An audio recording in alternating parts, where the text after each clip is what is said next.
At nakatakas na nga ang grupo nila Tanggol kasama si Madonna sa mga pulis na tumambang sa kanila. Nabaril man si Madonna, nakuha pa rin nila ang mga brilyante na pinambayad ng mga Aprikano kay Don Facundo.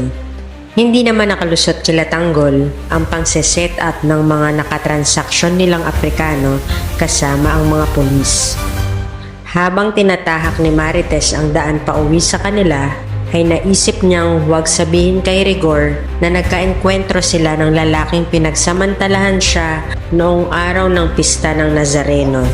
Bumalik sa kanyang alaala ang mga masasamang nangyari kay Tanggol at kung gaano kagalit na galit ang asawa niyang si Rigor dito.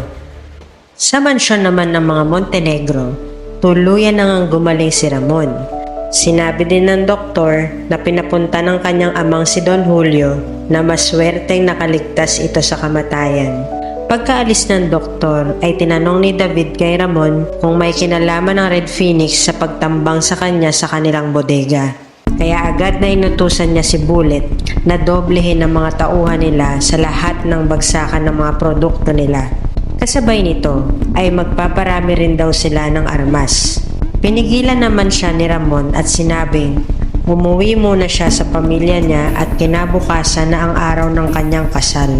Huwag na muna niyang intindihin ang negosyo nila dahil mas importante ang pamilya, saad pa ni Ramon.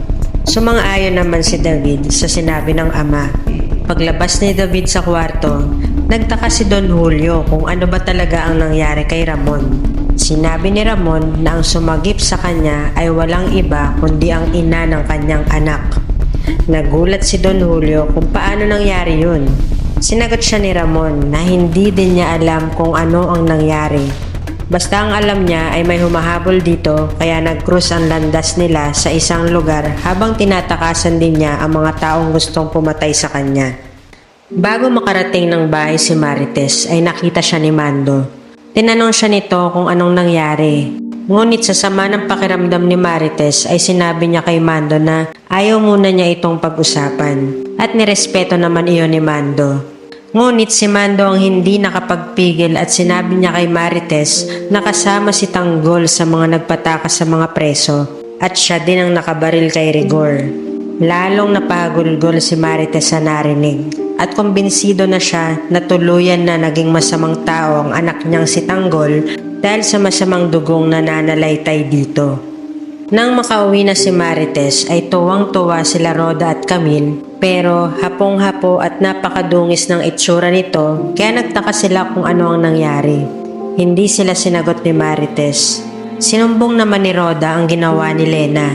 Maya-maya pa ay lumabas na si Lena kasunod si Rigor. At pagalit na tinanong ni Lena kung ano pa ang ginagawa ni Marites sa bahay nila na ang buong akala nila ay sumama na ito kay Tinding. Sinabi naman ni Marites kay Rigor na dahil pinili niya ang pamilya niya kaya hindi ito sumama kay Tinding.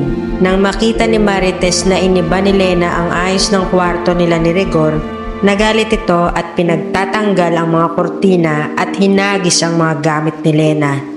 Sumang-ayon naman si Rigor kay Marites at sinabihan si Lena na bumalik na sa dating kwarto niya kung hindi ay siya ang mawawala ng kwarto sa pamamahay nila. Walang nagawa si Lena kundi ang bumalik sa dati niyang kwarto. Hiniling naman ni Rigor na makausap si Marites kaya lumabas na ng kwarto si Roda. Nakarating na sila Tanggol sa mansyon ng mga kabalyero. Nang hanapin ni Don Facundo ang brilyante ay agad na ibinigay nila ang briefcase. Ngunit wala doon sa isang briefcase ang Star of Venus, ang brilyanteng nagkakahalaga ng 300 milyong piso. Sinabi ni Madonna na si Tanggol ang pumulot ng mga brilyante habang nakikipagbarilan siya sa mga pulis.